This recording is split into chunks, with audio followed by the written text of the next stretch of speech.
Bienvenido a VisualBeat Responde. Esta es una sección donde contesto las preguntas de los suscriptores en temas relacionados con la fotografía, el diseño y la creatividad visual en general. Antes de empezar, recuerda que en la parte de la descripción vas a encontrar una tabla de contenidos con cada una de las preguntas y el minuto en el que contesto a ellas para que puedas navegar fácilmente a través de este video. En esta ocasión vamos a hablar sobre la diferencia entre el relleno y la opacidad. Vamos a ver también cómo podemos crear sombras de forma manual. Vamos también a hablar sobre la diferencia o las ventajas de tener una tabla digitalizadora o una tablet gráfica a utilizar el mouse. Y finalmente vamos a ver cómo podemos guardar imágenes para que queden con un peso muy reducido y que también sean de buena calidad.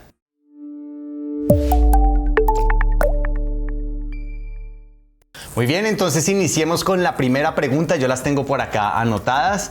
Entonces la primera nos la hace Mauro Cantaruti y dice: bueno, tengo una duda, en una capa cualquiera, ¿qué diferencia tengo al cambiarle la opacidad o el relleno? Más que nada, bueno, dice, ¿en qué situaciones me sirve cambiar el relleno y qué tanta diferencia hace si cambio la opacidad? Bueno, perfecto. Esta es una excelente pregunta porque muchas veces cuando cambiamos la opacidad o el relleno en Photoshop no nos damos cuenta de la diferencia. Ambas lo que hacen es que vuelven transparentes los objetos que hay dentro de la capa.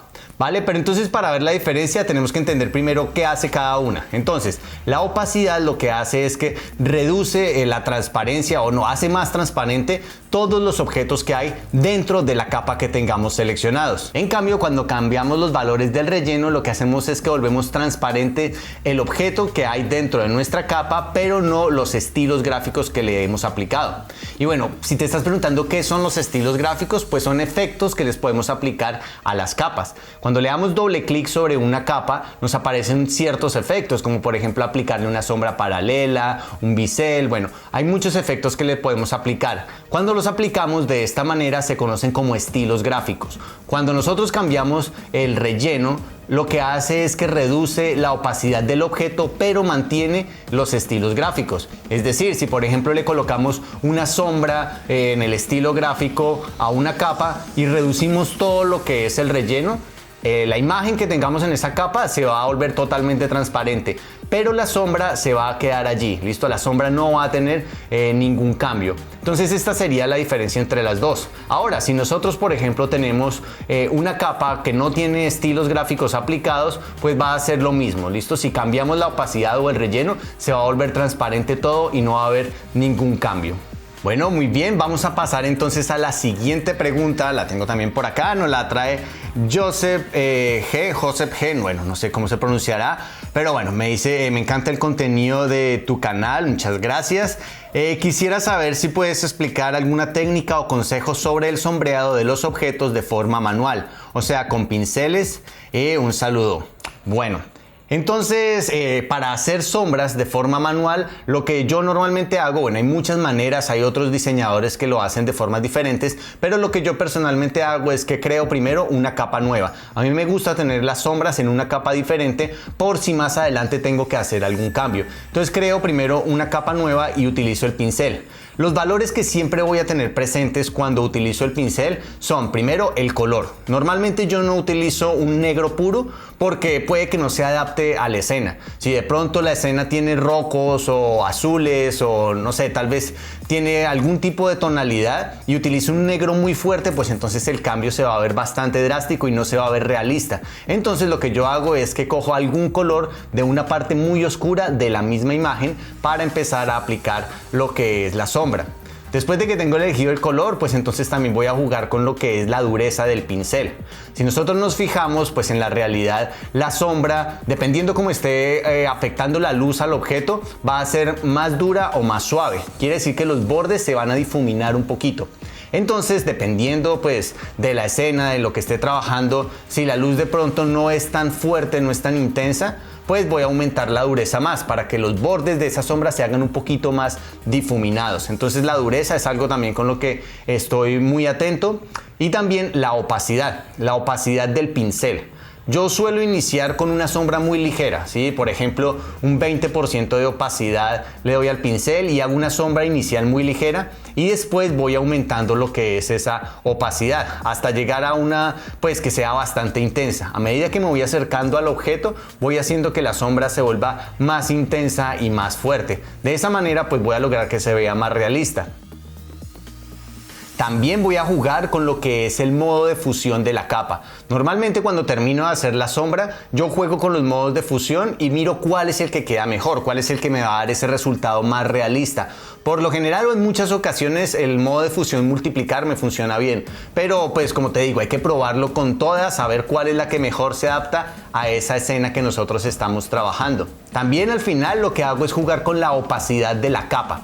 Sí, o sea, tomo la capa entera y voy a reducir la opacidad si está muy intensa para que quede también más difuminado y que se vea más realista. Y por último, lo que yo suelo hacer es transformar lo que es esa sombra.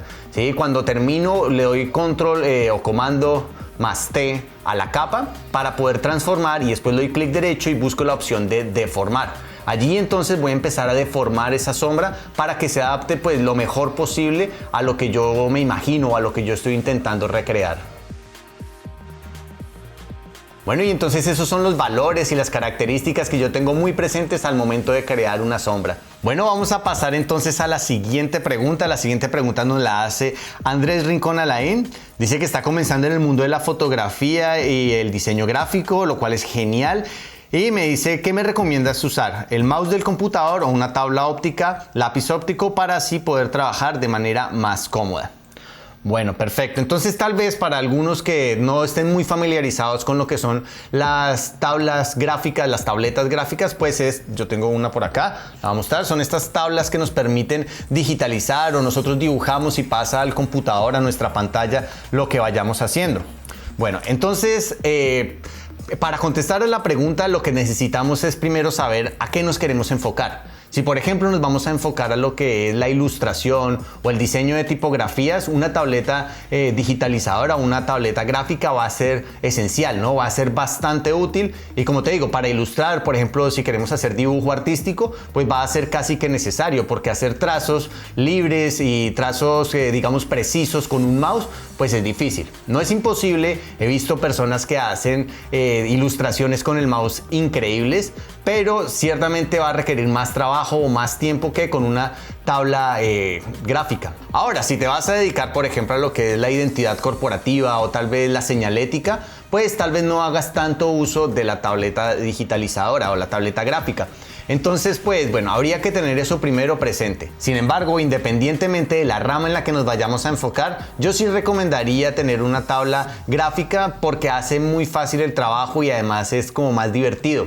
Ya sea por ejemplo que estemos utilizando Photoshop para hacer una selección o para aplicar una sombra o estemos utilizando cualquier programa vectorial para hacer vectores, pues entonces la tabla gráfica va a ser mucho más rápida y más fácil de utilizar que un mouse. Inicialmente yo recomendaría adquirir una tableta gráfica de las pequeñas, ¿listo? Unas de las que son más económicas, que están por debajo de los $100 y ya después si uno decide enfocarse de pronto en la parte de la ilustración, pues entonces puede ir comprando tabletas más caras, más costosas. Ya vamos a hablar un poquito sobre las diferencias que hay entre unas, porque unas son tan caras y otras pues no lo son tanto.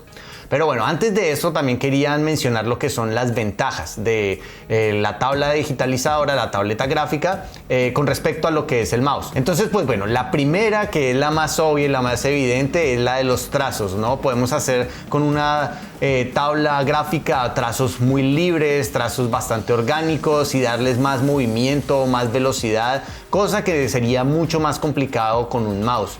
Otra de las ventajas muy grandes es la presión. Cuando nosotros utilizamos una de estas tabletas nos reconoce la presión que hacemos. En cambio con un mouse es imposible porque solo tenemos un clic. Entonces este reconocimiento de la presión nos va a permitir hacer trazos también mucho más orgánicos, mucho más fluidos que lo que sería con el mouse. Y la otra ventaja sería entonces la comodidad, ya que es muy similar utilizar una de estas tabletas gráficas a utilizar un lápiz y un papel. Obviamente pues no es lo mismo, va a ser diferente y va a tener un tiempo de adaptación, pero pues es mucho más cómodo que estar utilizando el mouse. Además de eso, también con bastante práctica se puede volver el trabajo muy rápido y muy fluido, mucho más que con un mouse. Y pues también tiene algunas desventajas, ¿no? La primera, que es la más evidente, es que son mucho más costosas que un mouse. La segunda, pues también es que requiere de algo de adaptación. No es igual como dibujamos con lápiz y papel, porque sí requiere adaptarse, requiere de un tiempo y de una práctica para que nosotros podamos como sincronizar lo que estamos viendo en pantalla mientras estamos dibujando con nuestra tableta gráfica. Pero pues bueno, no es algo que vaya a requerir tampoco meses o años, eso es unas cuantas horas de estar practicando y ya uno se acostumbra y se vuelve ágil pues con esta pluma, ¿no? Con la que traen las tablas digitalizadoras. Y bueno, en cuanto a los rangos de precios, si te estás preguntando por qué son tan diferentes unos con otros, pues vamos a hablar un poquito de ellos, ¿no? Nosotros encontramos tabletas digitalizadoras por menos de $100 que traen lo básico que nombraba anteriormente, y hay otras como por ejemplo la Wacom Cintiq Pro de 32 pulgadas que cuesta $3,300, pues que tiene algunas funciones de más. Algunas de ellas, pues primero que todo es el tamaño, otras de ellas es que tienen una pantalla de alta resolución donde podemos ir viendo lo que vamos dibujando. También los colores se van a ver mucho más vibrantes, se van a ver mucho mejor que en las pantallas. Otra también son los niveles de presión. Por ejemplo, esta que te nombro, la Wacom Cintiq Pro, tiene 8192 niveles de presión, ¿no? Entonces pues es mucho más que las otras tabletas más pequeñas. En mi caso yo tengo una tablet Wacom Intuos S, esta de acá, por acá la tengo. Entonces como te das cuenta es pues bastante pequeña, ¿sí? No tiene un área de trabajo muy grande, tiene algunos botones acá arriba y tiene pues este esfero o este lápiz que reconoce la presión. Y pues bueno, es muy básica, pero para lo que yo la utilizo me ha sido suficiente, ¿sí? Tal vez más adelante compré una más grande, pero de momento me es útil para lo que yo hago, por ejemplo el retoque digital. Entonces, por ejemplo en Photoshop, para hacer las selecciones es mucho más fácil con esta tableta gráfica, o también por ejemplo para pintar algunas partes de las iluminaciones o para hacer algunas sombras. Con esto es mucho más sencillo que utilizar el mouse, ¿no? Bueno, entonces mi recomendación es que si puedes, si no hay ningún problema, adquirir una pequeña, y después si la ves que ya pues estás avanzando en la ilustración, puedes ir comprando algunas más grandes y con más funciones. Vamos a pasar entonces a la última pregunta. La última pregunta entonces la trae Bárbara Tapia. Y dice, bueno, hola, tengo un pequeño problema al guardar mi archivo para web GIF, este pierde mucha calidad y se pixela mucho. Me gustaría saber si hay otro modo de guardarlo sin que pierda tanta calidad y que este no sea muy pesado, ya que el lugar donde la subo me pide el peso del archivo. Bueno, listo, entonces este formato que estás utilizando, en este caso el GIF, es un formato que comprime muchísimo las imágenes, ¿sí? Entonces así nosotros tengamos una imagen de muy buena calidad, al momento de exportarlo como GIF va a comprimirla muchísimo y le va a quitar muchísima información de lo que son los colores y la resolución. Entonces siempre se va a ver pixelado. Este formato GIF no se utiliza mucho para imágenes que quieran que queden de buena calidad, sino que se utiliza más para imágenes que sean muy pequeñas, por ejemplo los iconos en una página web, o para usar también animaciones, ¿no? Que requieren muchas imágenes, y entonces para que el archivo no quede tan pesado se utiliza este formato que las comprime demasiado. Mi recomendación es cambiar de formato. Si lo vamos a subir a la web, podemos utilizar por ejemplo el JPG o el PNG, que son formatos que nos permiten reducir el tamaño de la imagen, el peso, perdón, de la imagen, sin sacrificar tanto lo que es la calidad. ¿Sí? Cuando nosotros, por ejemplo, utilizamos el JPG, que es el que tal vez nos permite comprimir más la imagen sin perder tanta calidad, cuando hacemos en Photoshop jugamos con los valores de la resolución, la calidad y el tamaño, podemos lograr un peso óptimo sin que se pierda pues la imagen en sí, ¿no? Sin que se vea pixelado o sin que los colores se dañen demasiado. Entonces pues mi recomendación es esa, cambiarse a JPG y jugar con estos valores que mencioné anteriormente hasta lograr un peso ideal y una calidad de la imagen también que sea buena. Y bueno, aprovechando tu pregunta, podemos hablar también un poco de algunos otros formatos que son para imágenes, que son muy comunes y pues para qué sirve cada uno. Entonces primero el JPG, como te decía anteriormente, es un muy buen formato para trabajar en medios digitales porque nos permite reducir el peso de la imagen sin perder tanto la calidad. También lo podríamos llegar a utilizar para impresión si ajustamos los valores a que sean bastante altos, es decir, la calidad al máximo con una alta resolución, y guardarlo como CMYK. Listo, este formato nos permite eso, guardar como CMYK o como RGB, pues dependiendo de lo que nosotros vayamos a necesitar. Aunque para impresión, pues hay otro formato que ya mencionaré más adelante que es mejor porque guarda más información de la imagen. Bueno, el otro que también es muy útil es el PNG, que este es un formato que se utiliza solo digitalmente, ¿sí? O sea, nosotros no deberíamos utilizar el PNG para imprimir, ya que este formato fue creado para utilizar en medios digitales. Es muy similar al JPG y también nos permite ajustar lo que es la resolución, se ve muy bien y además de eso permite utilizar transparencias. En los JPGs, por ejemplo, siempre nos aparece un recuadro blanco de fondo, en cambio en los PNGs podemos utilizar transparencias, entonces es un formato también bastante útil. El otro formato pues es el que mencionabas, que es el GIF, que es un formato que reduce muchísimo el peso de la imagen, pero sacrifica también mucho la calidad. Entonces en este caso se utilizan para animaciones o para imágenes que son muy pequeñas por ejemplo en páginas web, como lo mencionaba anteriormente, como los iconos, ¿sí? Que son bastante reducidos y lo que necesitamos es que carguen lo más rápido posible y que tengan el menor peso posible. Y el otro formato que te quería mencionar también es el TIFF. ¿Listo? El TIFF es un formato de imagen que comprime muy poquito la imagen o nada, si no las comprime, y guarda muchísima información de las imágenes. Entonces la calidad es altísima.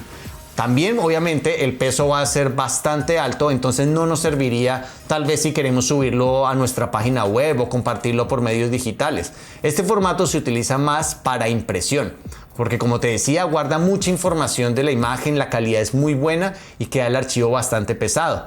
Pero pues si nosotros por ejemplo queremos imprimirlo, vamos a ir a la imprenta y no vamos a tener problema en llevarlo en una USB o tal vez pasarlo por programas como por software como WeTransfer, que permite compartir archivos muy pesados, pero solo una vez, no lo vamos a estar compartiendo constantemente. ¿Vale? Entonces este es el otro formato que te quería mencionar, que también es muy bueno para impresión. Y bueno, así damos por terminado entonces este episodio de Visual Beat Responde. Espero que te haya gustado y que te haya servido. Recuerda que puedes dejar tus preguntas en la parte de abajo de los comentarios o escribírmelas a través de las redes sociales. Yo las voy a traer al próximo programa, pues si puedo responderlas, si sé del tema, entonces voy a traerlas y las contestaré para que todos aprendamos juntos. Y bueno, también si te gusta el tipo de contenido que comparto, pues entonces no olvides suscribirte al canal, darle me gusta, compartirlo con tus compañeros, con tus amigos. Y bueno, no siendo más entonces, me despido, te deseo una excelente semana y nos vemos en un próximo video. Adiós.